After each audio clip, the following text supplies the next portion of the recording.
all synced. Oh. Okay. So I can sync my audio with my video and we'll be fine. Okay. Alright. Welcome back to podcast number 137 of At The Real Producer Derek. Okay, am I going to do my job now? Yeah? Okay. Cool. Yeah? This is my guest. Yeah. Thank you guys for joining us here on the passenger seat for another episode with one of my friends here. One of family members, one of friends. You guys don't know.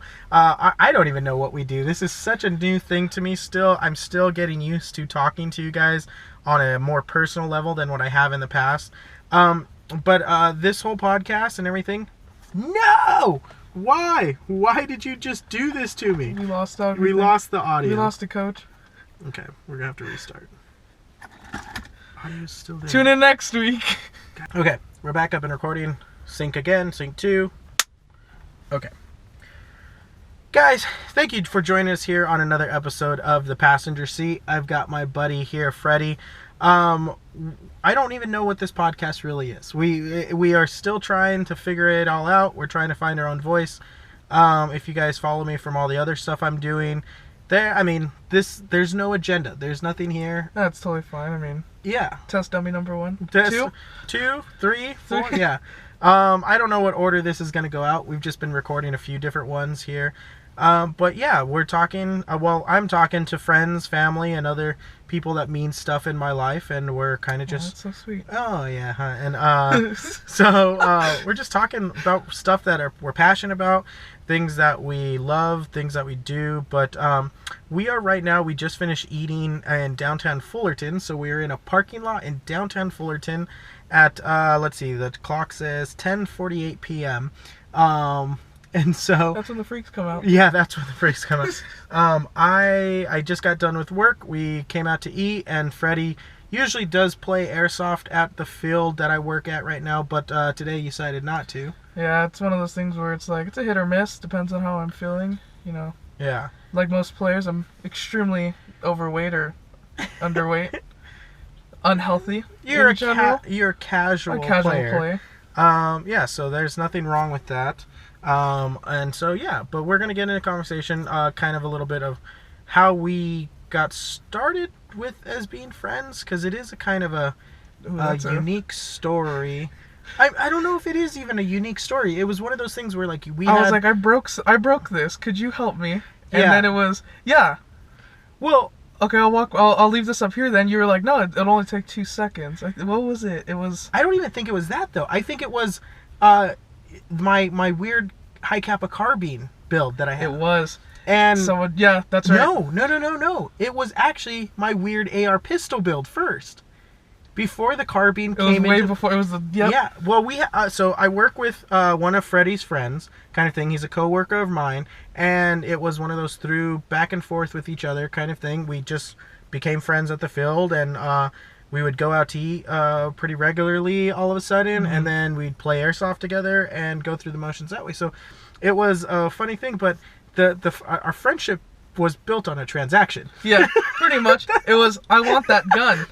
that's what kind of... And then it was like, oh, you have to go talk to him because that's his gun. Yeah. I was like, well, how much is this? And you were like, well, it's this. Well, I didn't think I was going to sell it. Yeah, I literally, I think that was the first or second day I brought it down to the field. And it was, I don't think I even played with it yet. And it was like, okay, you want to buy my gun? Great. So I'm trying to, like, figure out, what do I do? Do I sell this to you? Do I just rebuild another one? And I don't know what the end result was, but you ended up buying, the little... Why is this doing this to me? I don't know why you keep doing this. Why do you keep kicking off? I have a problem. Okay, sorry about that, guys. We had a weird glitch in my system. Guys, we are running in a car. Like, I don't know why I thought this was a good idea for a podcast. Figuratively speaking, it could work. It could work. It could. But the way I do things is kind of over the top a little bit. And so, yeah, we have random people walking by in the parking lot right now. How's it going? Oh, wait, I'm going to lock the car doors just in case. Someone's going to sit in the back seat and be like, look, another guest. Wait, we lost signal again to the cameras. Okay. Well, they go and then come back. The main camera keeps glitching. I'm not sure. Okay. All right, we're just going to let this ride. Okay, anyways, back to where we're at. The audio is recording. We're running. we're gonna see how this goes, and just we're gonna play it by ear. I'm gonna edit it down. We'll see what happens. But we had 4 hours of filming and only 30 minutes of talking. Oh, you'd be lucky. But we were talking about the gun you bought off of me, and then it went to another gun you bought off of me. Then that became like the mutual friendship that became building Murphy. Building the God's gift to airsofting. So if you guys aren't familiar with me, and this, I think I talked about it with Christy, but I airsoft. It's a hobby where I shoot kids in the face with BB guns. It's a fun hobby. I really enjoy it. But Freddy here, I'm one that makes really ridiculous stuff. I don't want to call myself an artist or anything, but it is one of those things. Well, it's abstract. It's abstract art.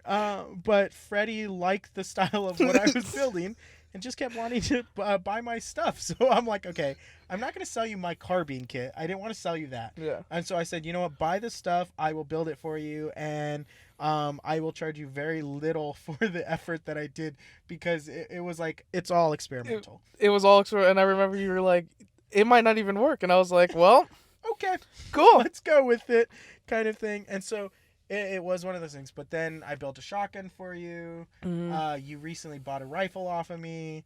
And not to mistake it, I mean, you're not just a friend because you buy my stuff or anything. That's the only reason why he's keeping me around. That's the only reason I keep him around. But Am I still getting that gun after this? You still owe me, man. I do. I actually do. I just called you out on national.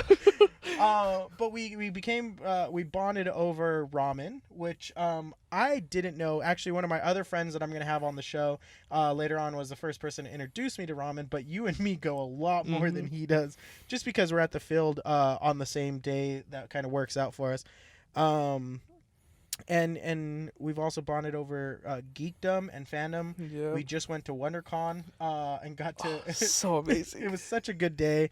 Although the 2.5 hour parking I had to deal with, that sucked a little bit. It wasn't bad. I mean, I was okay. You gotta just cheat the system. There was no way to cheat the system. Just go park at Disney. Just say, I love Disneyland. Yeah, I didn't have a pass, and you already parked there, and I didn't want to. And so we're.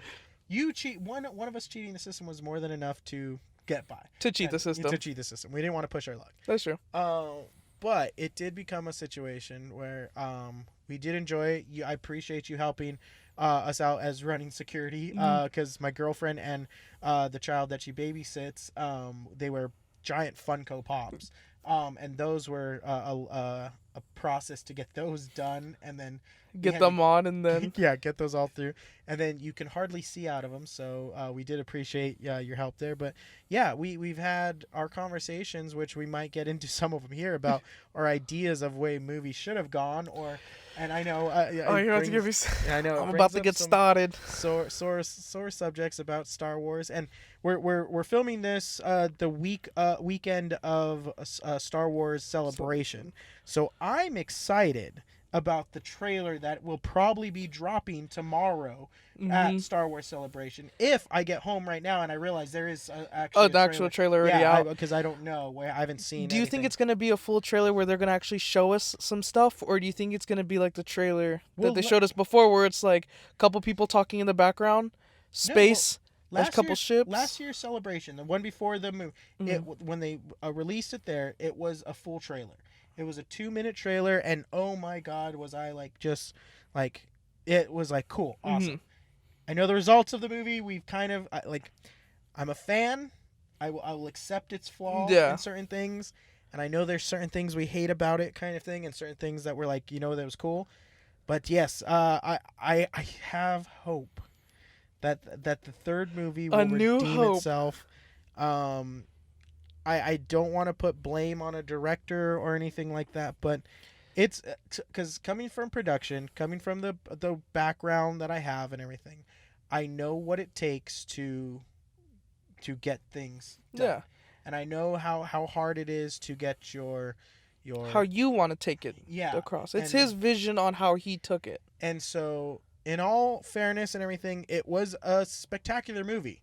It had moments that were great. There was moments that were cinematic gold, and then it had its moments that, as Star Wars fans, which were, I think, the roughest fans out there today. Oh yeah, I think it's a very harsh community in a sense because you have 3 different generations yeah.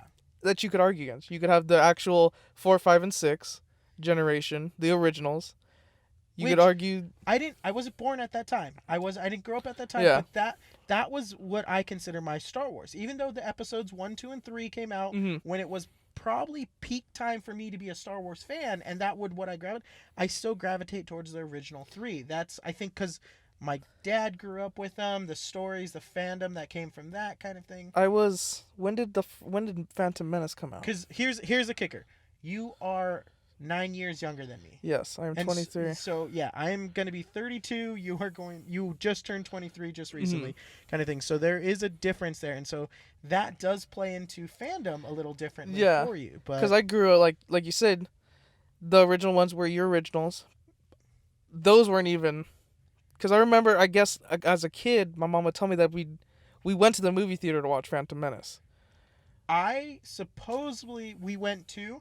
I don't remember seeing it in the movie theater. I remember seeing the other 2. I don't remember seeing Phantom Menace in the movie theater. Yeah. But it's possible. It's very possible. I was young at that time, so very possible. I do remember the movie, though, but I don't remember it in the movie theater. Kind of thing, so I think I was just too young. Because according to, like I said, my mom, C-3PO was Itai-Itai-O. Well, okay, that's a weird one. And and this is how you know I was young, because my favorite character in that entire movie was Jar Jar Binks. Oh, yep. See, so there was a whole. How do you feel about Jar Jar Binks now? Don't want to disposable. Talk about it? He's a disposable character, which, given like the whole theory on how George Lucas wanted it, where Jar Jar Binks was supposed to be the mastermind behind all of it, is supposed to be the alter ego to how Yoda was, all knowing and wise. Jar Jar Binks was just dumb. Yeah. He had like the dumb luck, but he was the core villain or the core Sith. It would have been cool. If it would have taken off, but like that's another thing where the fandom was just so big they chewed it up and spit it out. Yeah, and again, episode 1 I think was actually, I thought it was enjoyable. I thought it was entertaining. I think, yes, again, movies have their flaws. Science fiction movies, I will be first to say, will have their flaws, and we'll enjoy them for what they are and how you take it. And so the fandom that's out there, again, we are some of the roughest fans out there on the movies.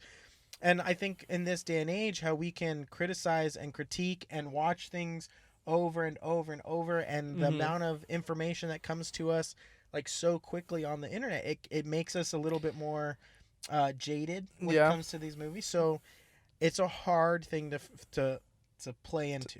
And then you always have like you said, now that we have the access to the internet, everyone is there voicing their opinion, voicing their flaws. When you see those flaws and you go back and watch the movie, you could kind of, oh yeah, there it is. There's that scene where you're like... So I hate sometimes watching some of these critiques and criticisms and things like that, because then it ruins my movie experience. Because, okay, when the J.J. Abrams did the first one, episode 7, came out, there was parts of that movie which I teared up at, because we didn't have a Star Wars movie. When that came out, I was a 29 years old, I think. 29, 30-year-old human being watching this movie. Yeah. And seeing X-Wings come across that lake. Oh, it was amazing. When the scroll came across like the screen, I'm like, oh my god. The beginning done. Actually, I like with the Star Wars, I got that tear. I was just like, this is gonna be amazing. Yeah. And I walked out of that movie theater, and I still, to this day, I think it's great. I think J.J. Abrams, because the one thing I again don't personally know the guy, I have no clue. It's all stuff that I've read on the internet or seen or my take of him. But he seems like someone who grew up the same time I did, loving these movies, looking at these greats and looking at these directors that came before him and going, I want to do what they did, and I want to pay homage to how these guys did it. When I kept with the old 8, school. Did you ever watch his movie Super 8? I don't think so. No. Great movie. If you can go back and watch it, it was awesome. When I saw that, I saw Spielberg. I just like there's so much stuff, and he's compared. People have compared him, and he has made references to shots that Spielberg has done. Mm-hmm. So I'm one of those guys where I wholeheartedly knew he was watching E.T. Mm-hmm. He was watching Indiana Jones. He was watching those movies and going, I want to create these scenes. I want to make those shots. I want to do those things just like the people who I idolize. Who he idolized, yeah. And I think Disney did the right thing by putting him in charge of the first one coming. The second director had a different view of what he saw Star Wars. And I get where he was trying to go with, but it wasn't the Star Wars I wanted. And Hashtag not my Star Wars. Hashtag not my Star Wars. Start the revolution, folks. My biggest we've had this discussion before. The biggest gripe I have is it was way too long. It should have ended 20 different scenes before it ended. They could have dropped it off immediately, rolled credits, and I would have walked out there still happy, just like, all right, cool. There was a missed opportunity with It's a Trap. So, like I said, we talked about this before. So, the character they gave us, the gray hair, she had gray hair in the movie? The female actress, the gray hair, the captain, who flies the ship, the rebel ship, into the ginormous First Order ship. You could have easily put a different character right there and made it the scene 100 times better. You give us this character. We've only seen her for about 30 minutes. She is if that. She's a dick to Poe Dameron, who has already, the community of people love him. Yeah. You could have just replaced her with Admiral Akbar. Instead of killing him off. So perfect. Instead of killing him off in the medical ship, you put him right there. He says, I'll take care of it. Yeah. And then he gets in the ship. Because the line that the line that the First Order guy says is, why are they turning around? They're making a jump for hyperspace. It's a trap. Yeah. Like, they literally say the line, it's a trap. That's Admiral Akbar's famous line. Better to be at the wheel than the Admiral. Like, it would have been... it's just the final, may the force be with you, as he punches it through the ship. It would have been so good. It would have been so much more heartfelt for him to die than the way he died in the beginning of that movie. You literally would have went through a roller coaster of emotions, because you would have been like, oh my gosh, this is how Admiral's going out. And then the immediate scene of him flying at light speed through the ship, you would have immediately been like, oh my gosh, whoa. Yeah, yeah. He just did that. Yeah. Like, God damn, that's a hero right there, kind of thing. It was such a lost opportunity. I know, and they just killed him off like nothing. They're like, the medical ship's going down. Admiral Akbar is dead. Yeah, and we're like, well, that what? It's one of those things, and so I know for us, the fandom for us and everything, it means so much more if that was the way it played. And I don't know, because the generation of kids nowadays, do they even have the same idea of who that is? But I think that little homage to it would have been so much more intense than what it did. Because, I mean, even look now with the Marvel movies. Yeah. There's these little homages to the different comics that people pick up. Yeah. And given if they want to keep it to the kids, Marvel's, they're keeping the superhero movies to the kids, but they give those little homages, does any kid know who Howard the Duck is? Yeah, right? I mean, but in the credit scene where you see Howard the Duck, everyone was like, that's Howard the fucking Duck. That was 100% for us, kind of thing, for our generation, because I went back and watched that movie. I'm sorry. That's terrifying. It is one whack-ass movie, but I mean, I still loved it. Oh, yeah. Yeah. It's definitely a classic. Yeah. So I would put it in your hands, kind of thing.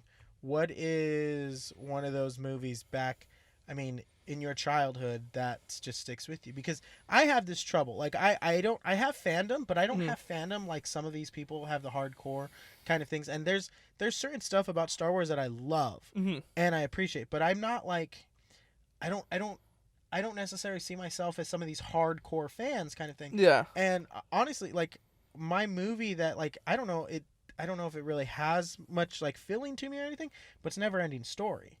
And so it's one of those like weird kind of situations, like, is Never Ending Story like my movie that like changed my childhood, kind of thing? Yeah. I don't know. I really don't know.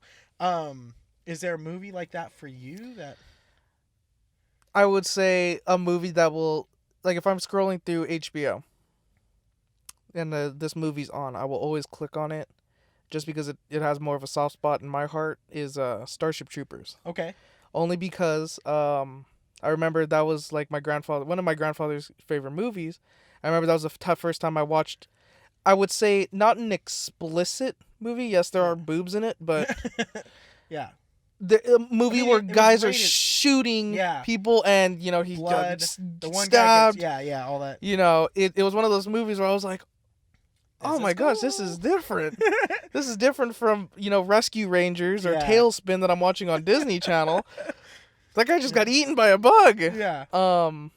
Ripped in half. Yeah. Yeah. And I could say that for a movie that I have a big fandom for, even still now, are probably the Indiana Jones movies. Indiana Jones. Mm-hmm. So I don't know. I enjoyed them, and I kind of remember them. Yeah. I've watched them here and there, like older in my years, kind of thing. But I don't. Wasn't one of those things. I know there's some people that are diehard indie fans. There's a lot of people that are like diehard indie fans. I don't necessarily feel that I have a show or a movie or something like that. Mm-hmm. There's people who can quote like every line of certain shows and every movie. And I know there's certain times when we're talking, you make references that I go, I remember the movie, but I don't remember that scene at all, kind of thing. Like, let's see, shows wise, I mean, given I grew up with some weird shows, like towards the later kid years. I mean, Courage the Cowardly Dog. Okay. And Codename Kids Next Door. I never watched any of those kind of thing. Yeah. We didn't have Nickelodeon. That's Cartoon Network. Oh, Cartoon. Well, we didn't have that either. Painful. But, yeah. So I know a lot of I remember watching Rugrats. Mm-hmm. I remember watching I don't remember Ren and Stimpy. That's one thing I don't remember. That my father talked about that show a lot. And given he's pretty young too. He's in his 40s. Yeah. I think. So you're like, well, no, see, my dad's turning 60, so no. I mean, I've got a 9-year difference on you. Mm. But kind of switch subjects a little bit like that, because one of the things that I really appreciate you, and we have this similar mindset kind of thing, is we're very hard workers at what we do. Mm-hmm. And one of the things I appreciate that you do is that you do custom Game Boys. Yes. Kind of thing. And so when you talk about Game Boys and vintage games and classic games and things like that, you light up. And that's kind of thing I love talking with people, because when people have that passion, that drive for stuff, like when I talk about cameras, like people, like their eyes glaze over because I'm talking way too much. I think I have the same look when you talk about some of your Game Boy games. I'm like, yeah, man. If it comes to things where you're like, it's the nature of the beast, but okay, you're continuing. So what got you into that? Because I know you've traveled for conventions, you've picked up games, you've bartered. We've all shared the stories back and forth about the different things you've had just based around the Game Boy console. And I know you're trying to collect. How big is the collection right now? As of right now, I believe my Game Boy,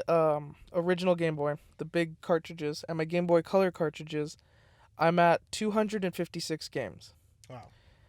Out of 1,160 games that were created for it. So I am not even close. Yeah. Game Boy Advance, I think there was only 900 or so games made, and I'm at 150. Game Boy Advance games are still more expensive, because it's one of those things where it's better graphics. Technically speaking, they're still within the same year period, so they're not that retro or vintage. So do the cartridges go bad? Not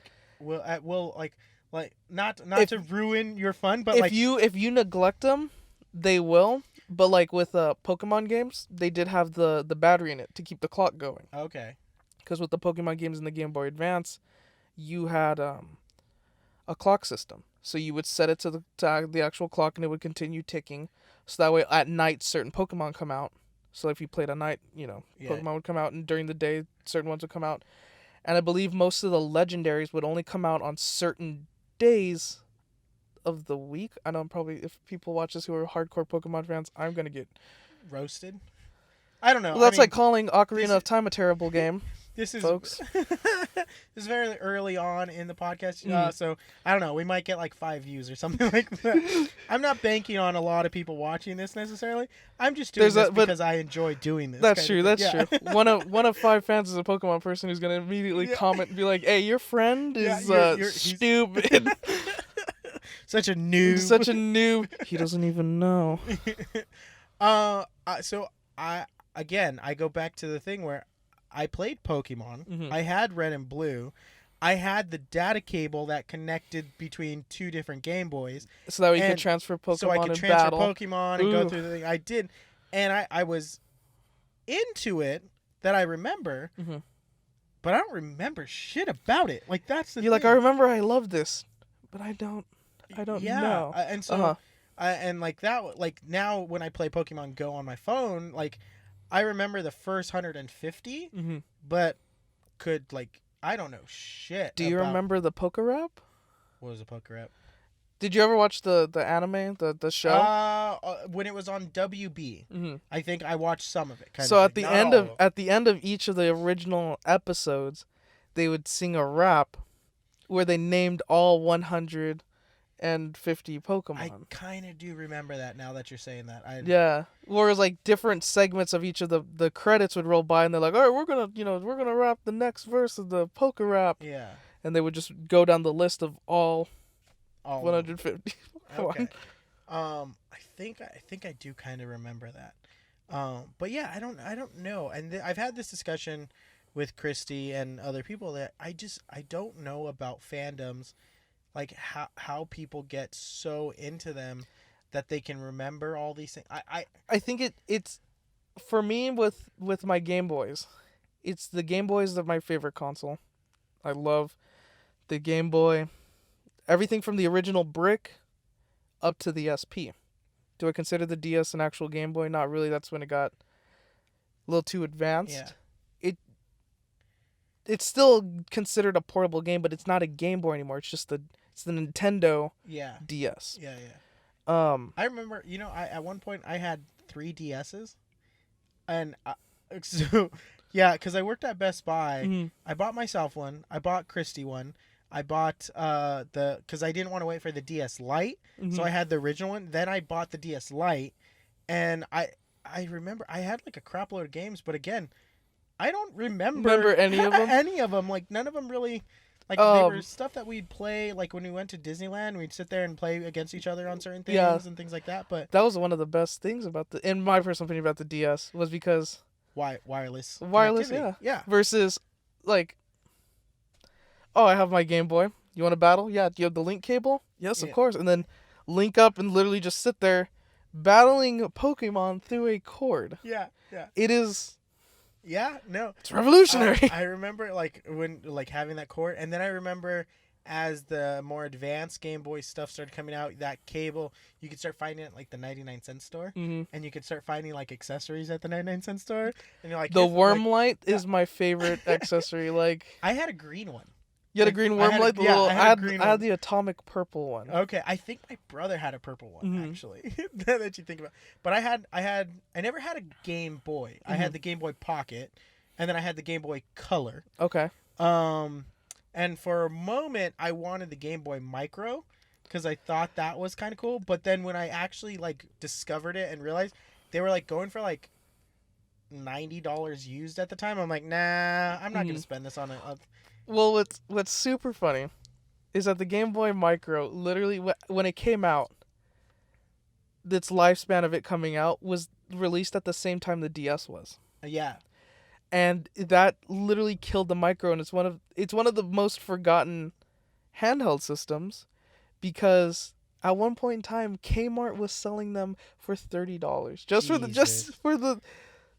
They had them on clearance display because they're like, please, someone just take these. Them. Yeah, I mean, at the time, I when I discovered them, they were already gone. There was no new old stock anywhere kind of thing in any shop. So you were buying them either because you wanted to collect it, or you're like, oh yeah, these things. And so I'm like, I don't want to spend $90 on a used system.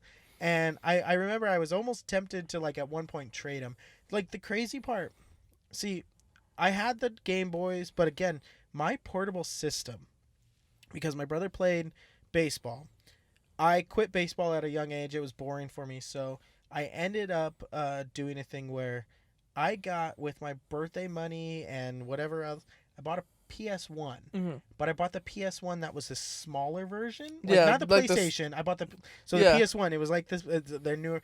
And then I got the battery pack and portable screen for it. Mm-hmm. And it was a little 5-inch screen, I think, maybe 7-inch, Yeah. that flipped up and it all packed. And I carried like a little CD wallet that was carrying A bunch like, of games in it. bunch of games in it. Mm-hmm. And like most of the games, because I didn't have money, came from, I think it was, I forget what the video, it wasn't Hollywood Video.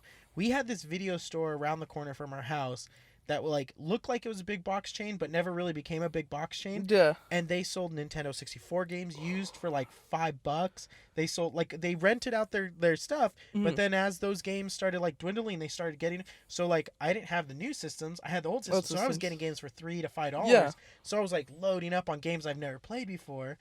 And I remember like sitting there for hours playing, but again, I can't recall half of the crap from those things.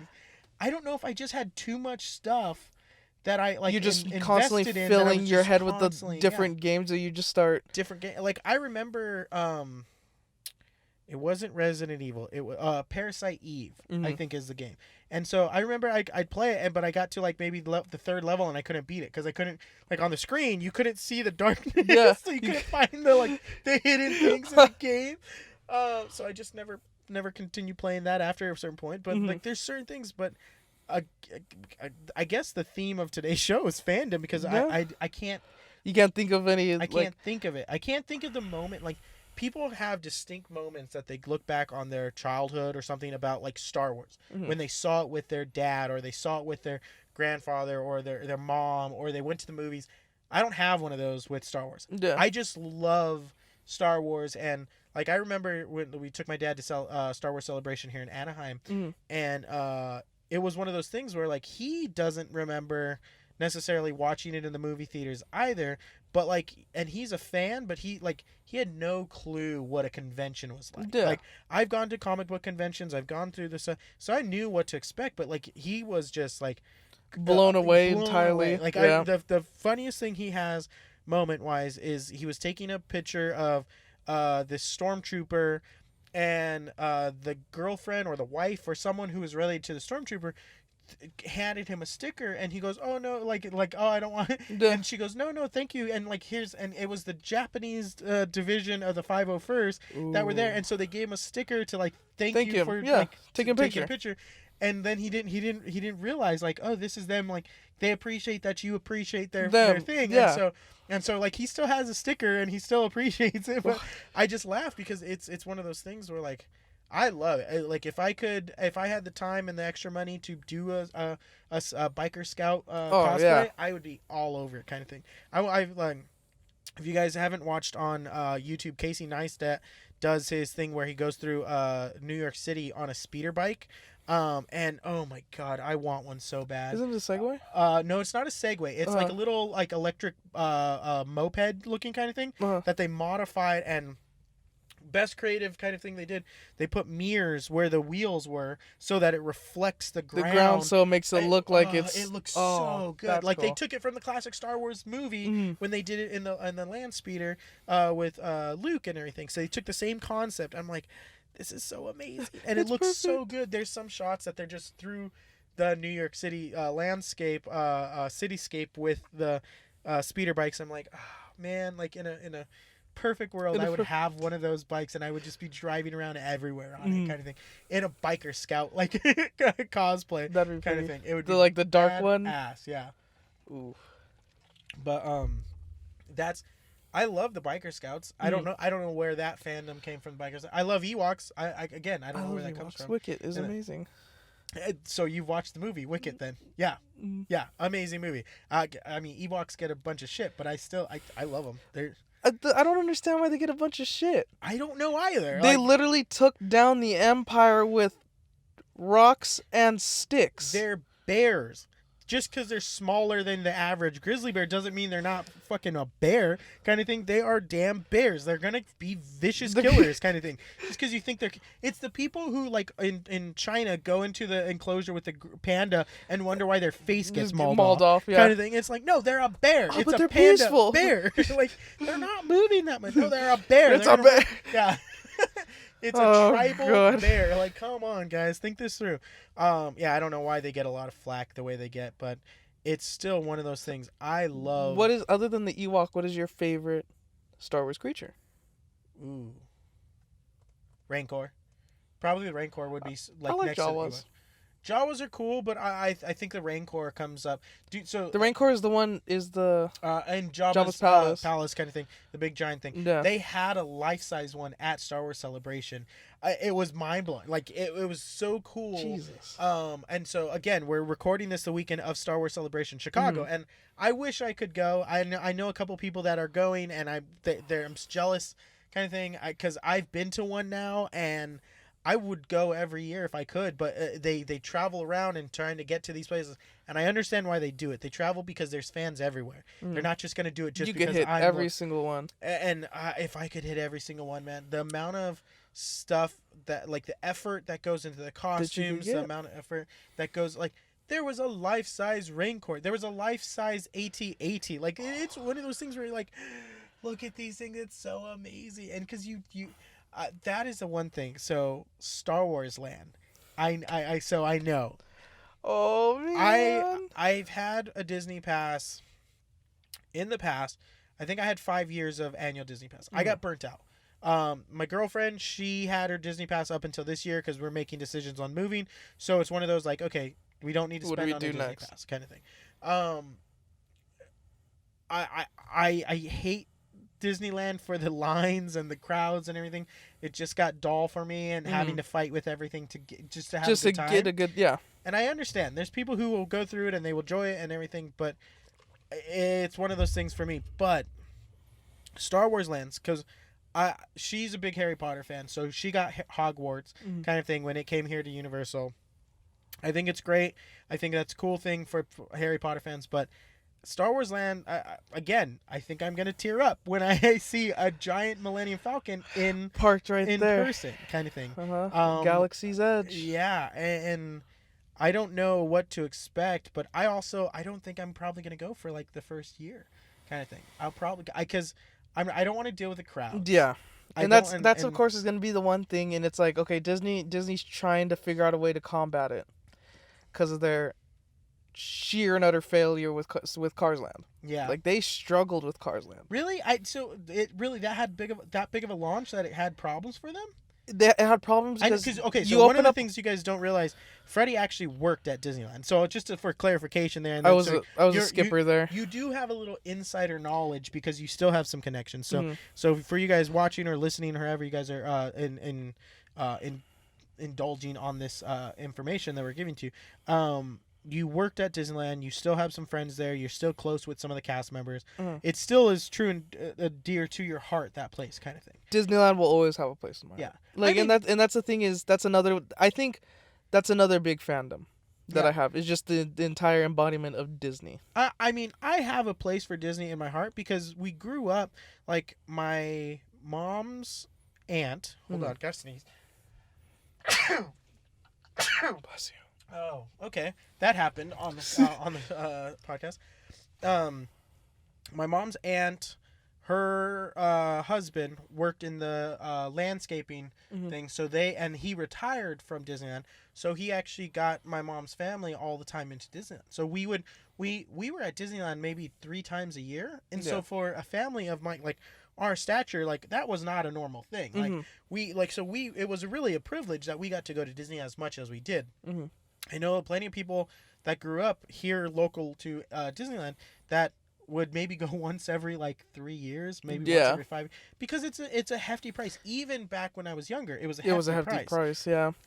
So I don't know if I just got I kind of was burnt. Oh, burnt it. Yeah. And yeah, I've had great times. I've had great times at Disneyland, but I don't know if it's one of those things at the annual pass point now that I want to be there once a week. I want to enjoy it. I think maybe once a year. Yeah. And I'll be okay with it. I have my annual pass, and in all honesty, I use it mostly for going and eating. Yeah. Because when I had it when I was younger, it was of course going and getting on rides and doing all that stuff that I never fully got to experience Disney, the other side of Disney. Yeah. That I had to forcibly learn with working there. But like, like when people are like, have you tried this restaurant? I'm like, no. Didn't know that was there. Yeah. Like, they have like the what is it? The bacon mac and cheese hot dogs at Coke Corner. I was like, I never knew those existed. So it was always bacon mac. I didn't even know those existed. Yeah, it's like mac and cheese on a hot dog with bacon crumbs. Okay. But there's places where people are like, oh, this place is good. This place is good. So I've made it a thing of when I go to try somewhere different. Okay. The main places that I would always eat at when I did have my annual pass when I was younger was the Red Hot Dog Cart. Yep. And the clam chowder bread bowls. That's it. Those two were. It was a staple that was good. It worked. It Mm-hmm. filled you. It was affordable. Yep. And you felt satisfied coming. Other than that, everywhere else, walked right past it. Every once in a while, when I had like a good payday or something like that, we'd go into the chicken place. I forget, Blue Carnation or the one on the other is it Carnation Cafe? Yeah, next to the hot dog stand. Yeah. So I mean, because that was when we would eat. I think it was like maybe like a $50 kind of meal kind of thing, and it wasn't like anything spectacular, but it was just because you were getting like a sit down meal, it cost more. But that corn dog stand, like that was like a staple for the longest time. Mm-hmm. And the funny thing is, I imagine it's the same fucking corn dog that's in California Adventure that it is in that corn dog stand. But that corn dog stand, for some reason, just tastes so much better. Do you know why? No, I don't know why. And maybe some insider knowledge here you're going to share with me. Now, this is something that, because I don't get the corn dogs from over there. Yeah. But from what I was told, the corn dog palace in California Adventures serves French fries. Okay. What they put the corn dogs in, that oil is the same oil they cook the French fries in. So it gives it a different taste. Versus the corn dog cart where it's just the oil from the corn dogs and they give you a bag of Lay's potato chips. Yeah. Sponsored by Lay's. No, we are not sponsored by anything. But if you guys do want to sponsor us, reach out to... No, I'm just kidding. Reach out at www. Sponsor us, please. Yeah, this comes out of my own pocket. I mean, I did provide us with Boba Time Boba. Ooh, thank you. Yeah. Boba Time Boba. Get your boba fix right here. Fullerton, California. Not a sponsor. Oh, Jesus Christ. You're going to screw me on all kinds of other stuff, Freddy. But yes, for people wondering what you did at Disneyland, what was your role at Disneyland? I was a what do they call it? I was a ride operator basically, but I was a skipper for the. Wasn't it a ride engineer? Isn't that what they're called? Or no? But anyway, why am I forgetting this? I know, right? But you were the skipper of attractions host. Is that what they really call it? I think that's what they call it. No, that sounds stupid. Welcome to Disney. Welcome to Disney.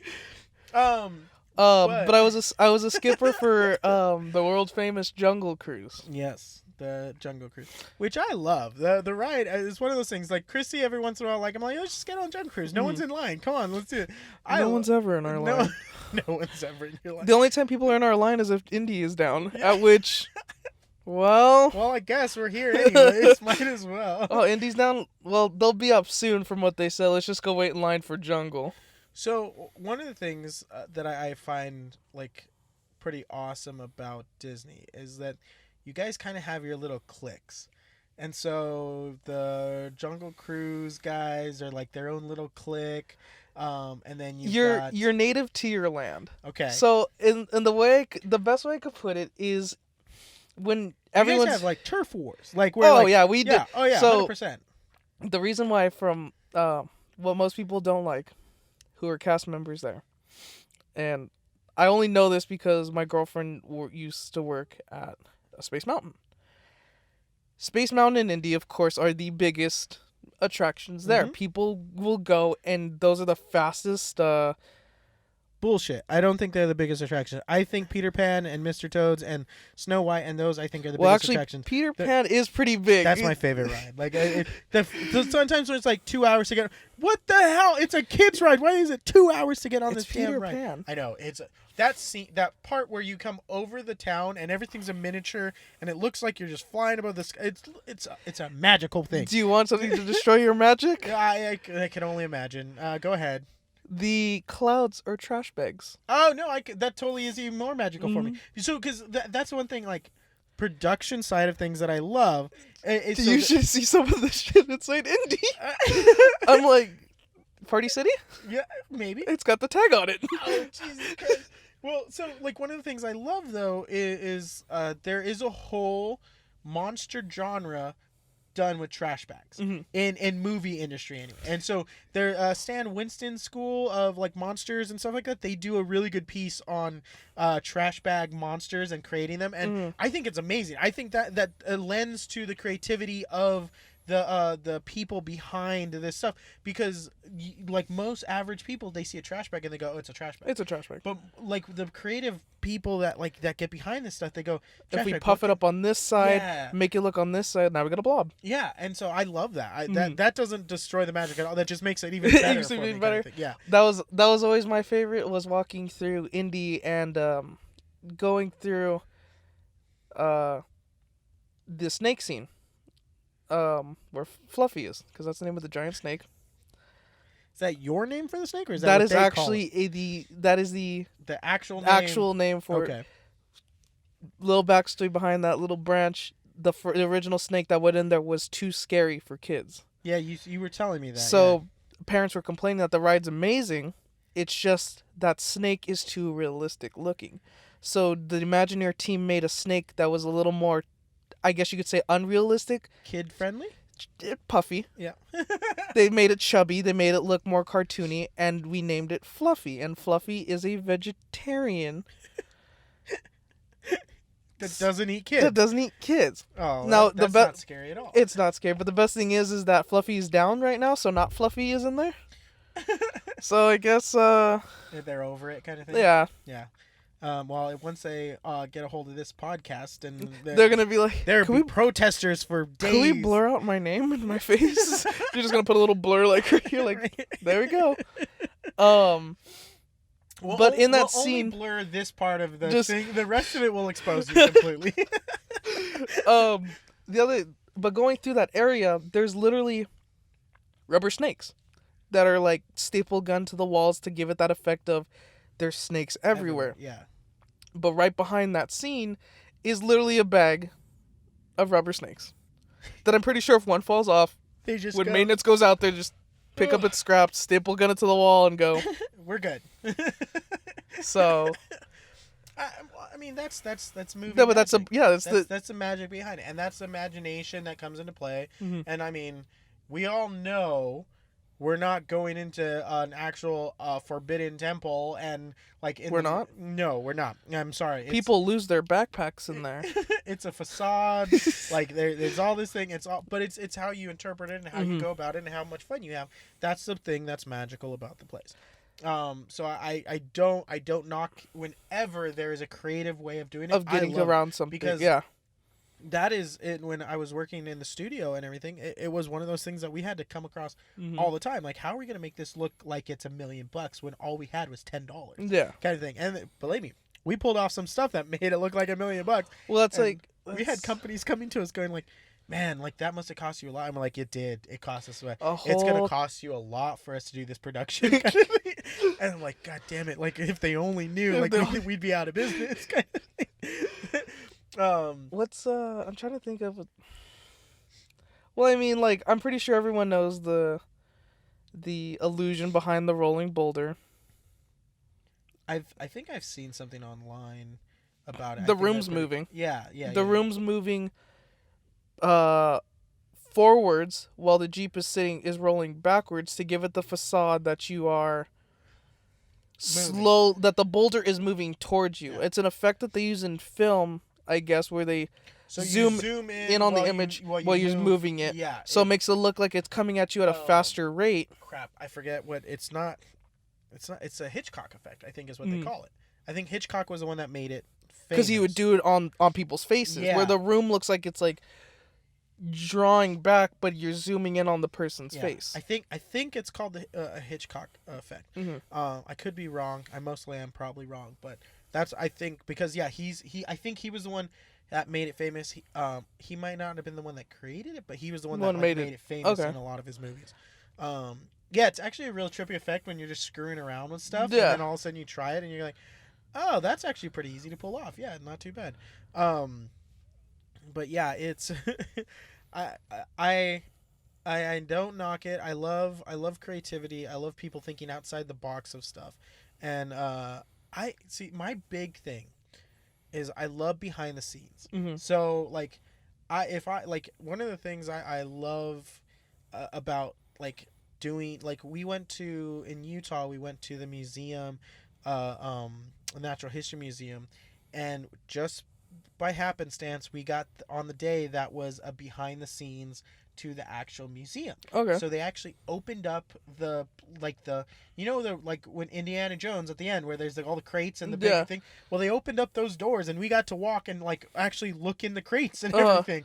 And it was crazy. Did you find the Ark of the Covenant? No, but we saw a giant fucking Triceratops, which was amazing. Like, they had the full head. Christy, I think, posted on her Instagram with it, but it like there was stuff that we could touch that, like, I'm touching a dinosaur bone that is millions and millions of years old, and I'm just like, holy crap, this is amazing, kind of thing. We're walking through specimen like jars that are embalmed and everything, and there's like snakes from this like era, and rats from this field, and just like, it's crazy because when you walk through the museum, you're seeing the stuff that's curated for you to see. This stuff was not curated. This was in a cabinet that they opened the drawer to, and look, it's right there. Kind of thing. We're looking at gemstones that, like, it's crazy, and I love that. The aspect of it. I love that with the movies. Like, when I was going to one of the colleges that I was thinking about going to, they had all the costumes from the Golden Globes or the Emmy, one of them, from all the movies that were nominated. They had them there in like a museum section of their thing, and it was amazing to see. And at the time, it was Eddie Murphy's Haunted Mansion. And they talked about, and like one of the things that I thought is how they went about to make the like costumes kind of translucent and glow and stuff, and the fabric they used and the threads they used. I thought it was just sucked amazing. that movie was such a flop, though. Yeah, well, I mean, given that those kind of movies are not meant to be giant blockbuster. I mean, given they tried, they want them to be. They want them to be this huge success. But as a average Tomorrowland, like, moviegoer kind of thing, those kind of stuff's not for me. That's not what I want. Like, that's not the kind of movies I want to sit and like spend my time. You want a movie based on the Jungle Cruise starring Dwayne "The Rock" Johnson? No, I don't. I know that frustrates the shit out of you. It does. I mean, Jumanji was a success and it was entertaining. Was it a success? It was, because they're doing a number 2. That's true. Yeah. I watched Jablinski Games, and you're seeing behind the scenes of Jack Black on Jumanji 2. Yeah. But it's one of those things. Jumanji, for me, great movie. I didn't need another one. And as Hollywood sits there and goes, "Oh, you want another one?" I go, I don't need another one. Easy there, Michael Bay, with your Transformers number 5.5. Well, Avatar, the next 5 avatars that are coming. I'm like, I didn't need another Avatar. That was a shit movie, kind of thing. I might get hate for this, but it's a shit movie. I still love that movie. I know you do. It did nothing for me. I walked out of there going, it's Dances with Wolves. Why is everybody... with aliens. Yeah, Dances with Wolves is a much better movie. That's true. I'll give you that. But mechs. No. And weird alien rhinos. And weird alien hair sex. Here's the test of time. What is the main character of that movie's name? Wheelchair guy? Wheelchair guy? That's his name? Hot Wheels. No. Fucking A, no, that's not it. I have a lot of crippled friends, folks, just saying. Great. Now I'm going to have disabled people hating on my show. God no, it's damn not like you're parked in a handicap spot or anything. Don't tell him that. I was. I mean, it was the best angle for the shot. No, we're not, folks. No, we're not. No, we're not. It's just jokes, guys. Just jokes. But anyways. Trust I think You like, can't think of his name. No. No. That's like, think of Star Wars. It's Luke Skywalker. Who? Fuck you. That is one of the things. Mhm. Like, even when you look back at like the movie in 77, 78, Indiana Jones. it's not. It's a good movie, but it's boring as fuck if you actually sit there and watch. Wait, which one? Star Wars, like A New Hope. It was. It's got its moments where you go, "Oh my god, I can't remember. I don't remember it." Like this is a lot of talking. There's. Yeah, and I even with all those flaws, I still love the movie. Oh, it's and great. Excuse me. That's one of those things where I remember that. Mm-hmm. Avatar. I watched it. I walked out of there. I didn't remember a damn thing about that movie. I remember blue aliens. I remember explosions. I remember people comparing it to Pocahontas, and I remember everyone going, "Oh my god, this is the best thing ever!" And I go, "What fucking movie are you watching?" Because I think everyone was just. I think everyone was just stunned at the fact of. It just looked beautiful. It didn't look that beautiful for the time. And honestly, I could say it stood up pretty well against the test of time. No, it hasn't. Have you seen it? Have you seen it lately? Have you seen the first Transformers lately? I never said Transformers was a good movie. I don't know why you're comparing that to like. You're absolutely right. I never said Michael Bay's about original Transformers yeah, to. So let's talk real here. We never said that. But anyway, so we go back onto the situation. I don't even know what we were talking about before we went on that rant. We have side branched a lot of conversations, never gone back to them. And that's okay. That's there's no agenda with what we're doing here. That's the best part about what we're doing here. That's true. We are just having a conversation about fandom. Technically, I guess is the theme of. And this is how fandom works, folks. We will just continuously. I don't even know if this is a good introduction to how fandom works, because I don't think we've explained how fandom works. Here we go, folks. For the last couple minutes of how fandom works, we're going to just basically say that fandom... And you just you're just going to freeze the camera? Is that what you want to do? And then you just freeze it, and then completely end fade to black with a horse head in the bed kind of thing? Is that what we were going for? Well, that's like people who just, like, do a sentence, but they make it sound like they're going to continue it, but then they just, like, hi, I'm Freddy and I bring you. So how's your day going? I'm doing great. I'm doing awesome. You bring what? You bring what? I want to know what you're bringing. Fandom as a whole is... How do you explain it? I can't think you can. I think, because everybody... It's something you thoroughly enjoy. To the point where you are a fanatic. Well, I mean, fan is basically the word fanatic. Yeah. It's almost, I wouldn't say as bad as religion, but like look at people who there's love. Some people look at that people take who like it to a level like of religion. Sorry, guys. Star Trek. Yeah. There are people who literally learn Klingon. Yeah. And why? I don't get it. And then you got the people who love Game of Thrones. That's a fandom. Oh, that's it's a good show, but I'm not crazy. Like fandom like that. It's like I get it's a good show. Mm-hmm. Like and even then, like the first like season though, I wasn't on board. I was watching and I go, why is everyone so like hyped on this? And I didn't really. It's very off. And it got great. Yeah. And so I'm not gonna say it got better. It got great. But that first season made me like, I'm like, okay, let's see how the rest of it goes. Mm-hmm.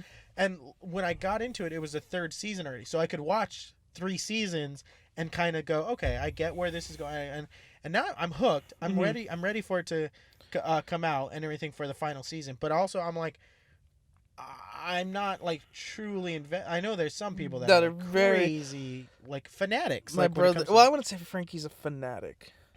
Your brother's a fan. He's a fan, but he's not a fanatic. He's not over the top. He's not religious about it, kind of thing. And so, did you recently just go back and watch all of them? I'm starting to again. Okay, so you haven't actually finished watching all of them. Okay. I don't think I'm gonna make it. Yeah, before it. Yeah, it's gonna be one of those things where the first episode's gonna come out, and then I'm still gonna be like, okay, cool. At least I know that, and then some of the continue stuff, on. Thing, yeah, I'll just wait for that like 3-minute recap that they do. They do before the beginning of it, and they're just like, "Oh yeah, that's what happened on the 2 previous years seasons ago," of kind thing. all Yeah, this. all of this. So, quick little break there, little edit, but we're back into it, and we were talking about Game of Thrones and fandoms and things like that. Again, I can't define fandom for one single person because everybody's fandom's slightly different. I would love to dress up, like I said, in a scout trooper outfit and walk around a con in it. Mhm. But at the same time, I also kind of I just like wearing a Star Wars shirt. Excuse me, and maybe a Star Wars like pin or patch on something. I'm a big fan of space. I like sci-fi. I like space. I like space. Mm-hmm. Sci-fi stuff is awesome. Fantasy, hit or miss. Some stuff's great, kind of thing. I like, like again, Game of Thrones. Lord of the Rings is cool. Way fucking long. So to invest some of the time for it, like I only watched parts of The Hobbit. By the time The Hobbit came out, I was like, okay, I need a break from Lord of the Rings. I haven't actually never seen. Really? Yeah. I like Lord of the Rings is the anomaly to me. Yeah. I've seen the first movie. So you've never watched? So you watched the first Lord of the Rings? Never. Oh. I've seen how long it was, and I was like, no. It's an effort. And so Christy was at one point, she goes, I've got all the extended versions and everything. We should watch them. I'm like, that's like, what, 12 hours or something like that? I'm like, no, I have a lot of time on my hand. The first one's what, like 4 or 5 hours? Things. Yeah, something, yeah. Yeah, it's definitely some effort, for sure. So, yeah, don't get me wrong. They're done great. They're beautiful. They're good movies. Cinematic. Well, I mean, that's another fandom right there where people are very. Yeah, but I when The Hobbit came out, it was too soon, and I was like, I need a break, man. You came out too quick with this. I know you were trying to do the money grab thing and like, keep capitalize on that. All this fandom's still there, but I was not feeling it at all. Until they make good video game movies. That's it'll never happen. It's never gonna happen. You can't make a good video game. I don't think movie. you can. No. I'm trying to think of what's a good video. Like, well, the only reason why you can't make a good video game movie is because video games, you are the character. Yeah. You are the person. You are that's a living good kind there, of way to put it, kind of. And thing. you make the choices. Yeah. No matter what, like when they were trying to make the Halo movie, God lived. You know, how many times it flopped, or not flopped, but just the funding was there and then got cut. You can't make it because here's the thing. Yeah, you're telling Master Chief's story, or you're telling a Spartan story. But the reason that makes the game good is you're the Spartan. You're living that story. With the movie, you're telling somebody else's story. Warcraft, that was a flop here. It was kind of a flop here, but it was big in China. Yeah. And so was it Warcraft or no? Yeah, Warcraft. No, World of Warcraft. Yeah, the Warcraft movie. I've never played the game, but it didn't look appealing to me. I like, again, the CG was like, I think it's just one of those things where they were. It's good in terms of CGI. Yeah, and so, but I supposedly it was crazy successful in overseas market. Actually, it's not a video game. No. Actually, there is a video game. What? Hold on. Just follow me. I thought you were talking about Warcraft. No. That's a fucking giant video game. What are you talking about? Follow me here. It's not a video game. It started out as a board game, but Battleship was an okay movie. With Rihanna? Yes. Shut up. It was okay. No. Okay. Can't wait for Hungry Hungry Hippos. Oh, Jesus Christ. I mean, again, as a board game, I mean, Jumanji. Yeah, but was Jumanji an actual board game before it became a movie? I don't think so. Or was it a movie based on a fake board game and then they made the... a board game kind of thing. I think that's how it went. Let's look at Rampage. That movie was another Rock. Well, Rock is just... I mean, he's a summer blockbuster guy kind of thing. And so, I mean... How did that movie do it? He was in the skyscraper. I have no clue. I remember when they pitched that, I was like, this can't be real. It's like The Rock. In a burning skyscraper. I love him in Ballers. I think he's great in the show Ballers. Mm-hmm. I love him. He had a show on TNT. It was a reality TV show. And I don't know how scripted it was or what, but It was there good. was moments in there that I felt that it was pretty genuine, like that he cared about the contestants and how they were doing. So I again, I don't know how scripted it was and what, but because reality TV show, guys, it's not real.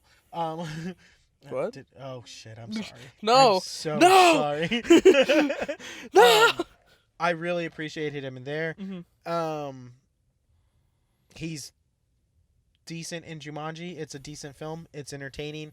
Again, I'm not going to the movies to watch a movie like that. I waited till it was free on HBO. I think is where I watched it. I don't know. I waited a long time before I actually watched the movie, kind of thing. You know who's actually, as a WWE superstar that is rising to Hollywood, is Dave Bautista. Oh well, I mean, Guardians of the Galaxy. You give him Definitely that. made What- up that, what but I else? mean, like, look at, he's got 2 new movies coming out where he's Okay, but a star. Are they that great? He's 'Cause going through that awkward stage where, like, how Trying to Ice find Cube, himself. yeah, where Ice Cube was fucking in Are We There Yet? Yeah, we remember. Well, but Ice Cube was also in Anaconda, kind of thing. Well, yeah, throwback kind of thing. Ice Cube had a run. Like Ice Cube's not a great actor, kind of thing. I don't. What are you talking about? He was good in Friday That's not as like, a comedy. it's like it's one of those things. Like I don't. That's not like. Again, I'm not trying to knock the art or anything like that. I appreciate movies like, but it's not like it was a hard role. Yeah. Like it's not. He ate a bowl of cereal, got yelled at by his dad, and sat on the porch and tried not to get his ass kicked. You know what movie? Damn, I just explained that entire. Wow. In 3 sentences, not even a full sentence. You know what? A movie that I want to go back and watch, and I don't know how it will hold up. I have vague remembrance of it. Congo.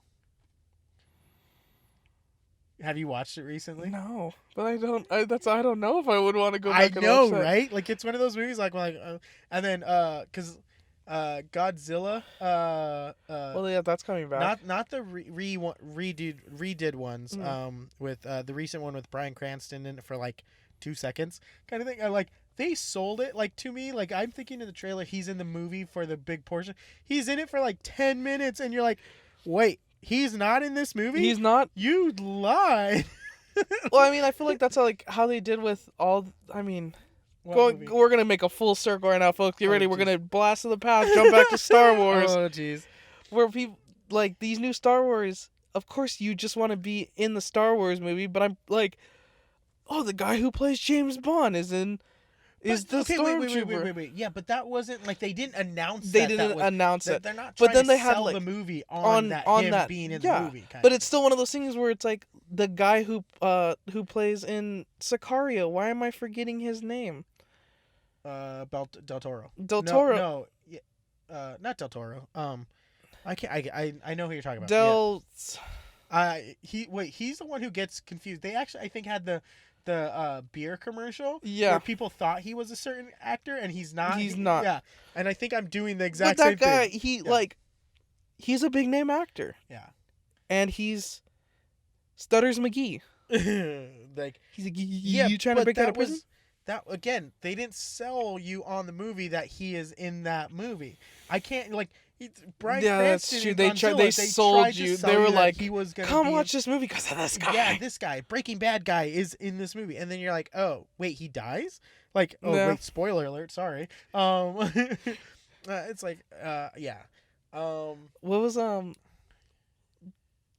Yeah, but in that movie, the one I could explain that entire movie on how I feel with one line. Actually, from the movie. And that's this. Salt.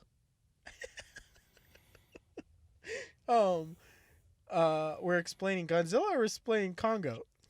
We're explaining Star Wars. Oh, so I went all the way back to Star Wars. Oh, we're going back that way. Okay. Yeah. I lost you for a minute there. And let's remember that J.J. Abrams was literally in that scene. He's the gunner next to him, to the guy who puts his fingers on the rocks and he tastes it and goes, it's salt. Like, yes, that's entirely what this movie is. It's salt.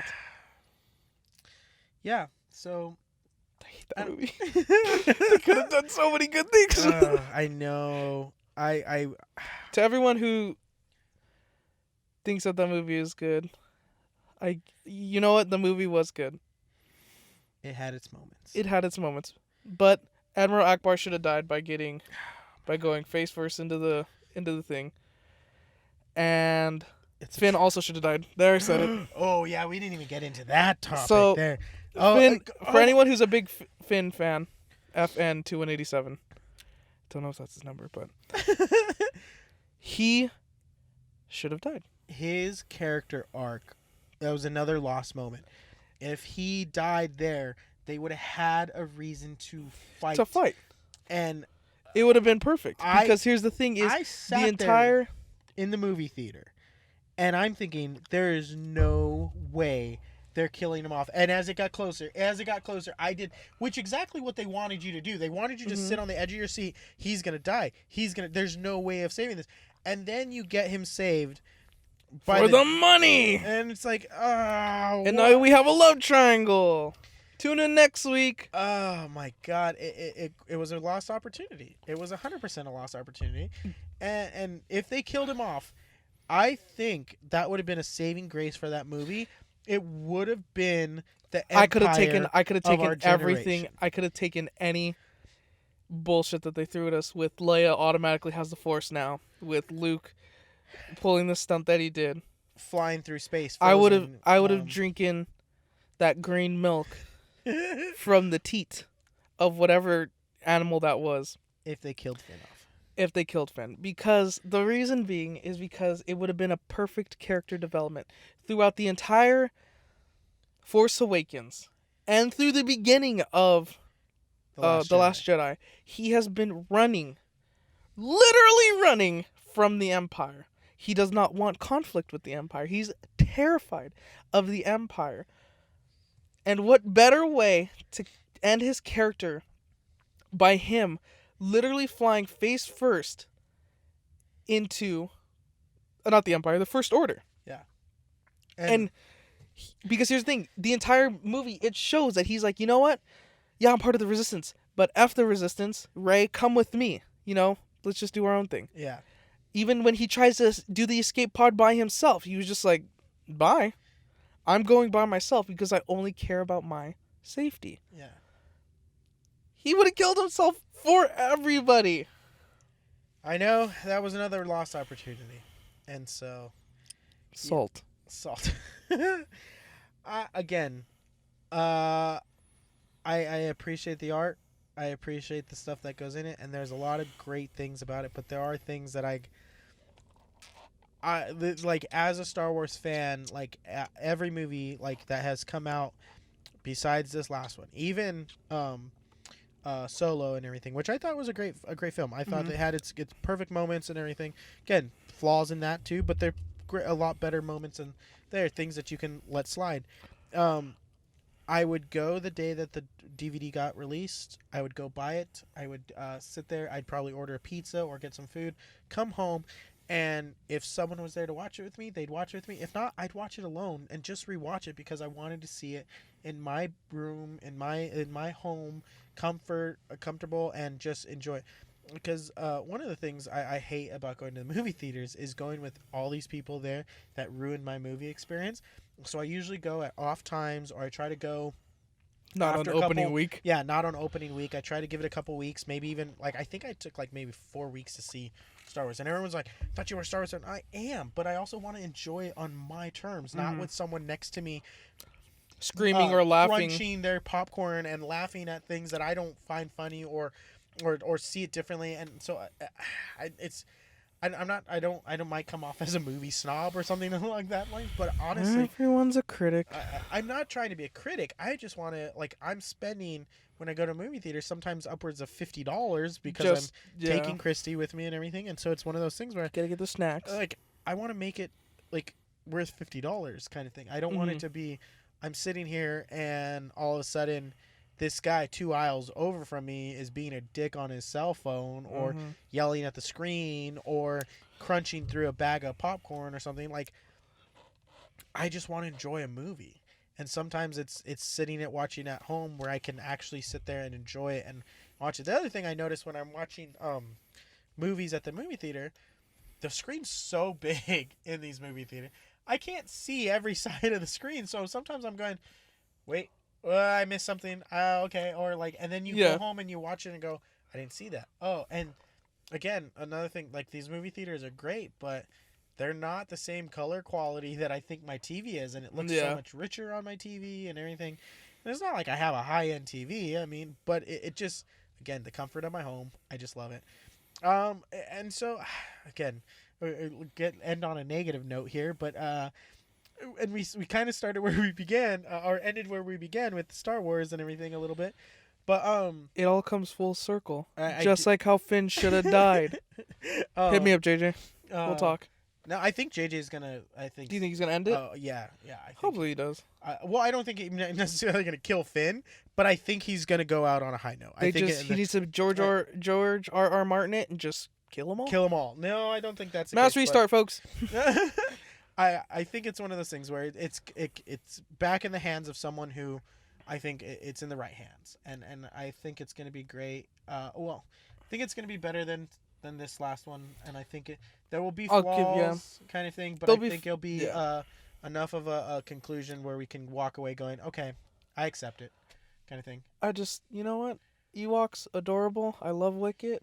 Jawas, awesome. But can we talk about the real MVPs here? Porgs. Yes. God damn you with your damn porgs. I get why they used them, but god damn you with your porgs. Just the fact they literally Anyways, like, hey, I'm not gonna let you talk about the porgs. I'm over this conversation we're having here. Have a good night, everybody. Oh, thank you guys. If you guys have stuck around to the end of this podcast here, we've had fun. This has been my friend Freddy here. I don't know, Freddy, do you want people to know you on social media? Do you really care? What is it? My Instagram thing is @master_Earl. Yeah, if you want. I have to hide myself due to what I actually do for work, and Disney's probably gonna hunt me down now after all this stuff. So you no longer work at Disney, so you're fine, kind of thing. That's actually true, and there are people who are literally out there who like, I worked at Disney, and backstage they have. Yeah, you haven't given any secrets that I don't think is already out there. I think you're fine. I don't think the Disney Mafia is coming to kill you after we air this. Hey, what's that red dot over there? What's that? Oh, crap. Oh, no. But again, guys, thank you guys. If you guys have stuck around to the end of the show, I've been producer Derek here. This has been The Passenger Seat. Thank you. Like, subscribe, do all the YouTube thingies that you're supposed to do, I guess. Ring the bell? Ring the bell? Is that a thing? I guess that's a thing. I don't know. I've been doing this too long. But you guys can follow me on all the social media platforms @producer Derek, and thanks again. Join us on our next one where again we're going to talk about whatever we want to talk about. All right, guys. Bye.